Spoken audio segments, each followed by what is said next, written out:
master casually tossed a racket to the girl, but it slammed heavily into the ground. That was because the racket was made from a meteorite, and it weighed a full 300 pounds. However, the master lied to her, telling her it only weighed 100 pounds, and instructed her to practice swinging the racket and hitting the ball 1,000 times every day. He said that only by doing so would she have a chance to win the National Table Tennis Championship. So she trained diligently, just as her master had instructed, until the day before the tournament. She saw her senior practicing on the court. She thought she could secretly learn a few tricks, but unexpectedly, her senior couldn't even return a simple serve. This immediately sparked her curiosity. After everyone laughed, she gathered her courage and pressed the serve button, took her stance, and prepared to receive the ball. Unexpectedly, she returned the ball with ease. That scene instantly caught the coach's attention. The coach pulled out all the stops to spike the ball, but the entire wall collapsed. Everyone was stunned. Someone had actually returned Schwanlong's serve, a serve so fast that ordinary people couldn't even see the shadow of the ball. So the coach immediately sent someone to find this mysterious player, not realizing that the person he was looking for was the country girl already on the team. At the championship,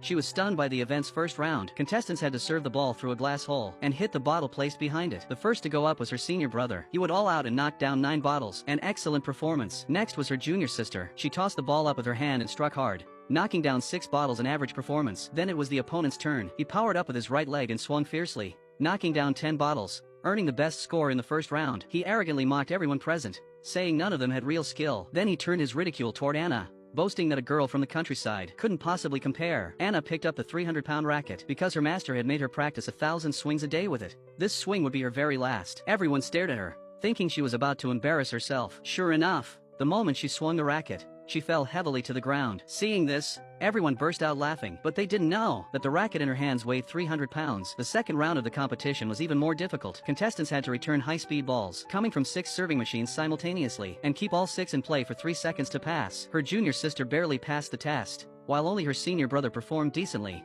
lasting 8 seconds at most. But the opponent stepped up and easily lasted 11 seconds. When it was Anna's turn, she struggled to climb onto the receiving platform. The referee immediately noticed her unusual racket. Before she could react, a high-speed ball struck her directly, knocking her off the platform. Her performance instantly drew laughter from the crowd. Even her teammates felt embarrassed for her. The third round was a singles match against the opponent. As the match began, her teammates could barely touch the ball on the serve, and without exception, they all failed to return it. At that moment, everyone believed the match was already lost. But to win the final battle, Anna decisively set down the 300-pound racket and picked up a regular one to face her last challenge. Seeing this, the referee grew curious about her original racket. He tried to lift it, but no matter how hard he pulled, it didn't budge at all. Meanwhile, the opponent and the teammates mocked her just as before. Then the opponent leapt into the air, unleashing his super speed dragon serve. But facing it all, Anna remained calm and confident. She jumped high and swung with all her strength, stunning everyone in the arena.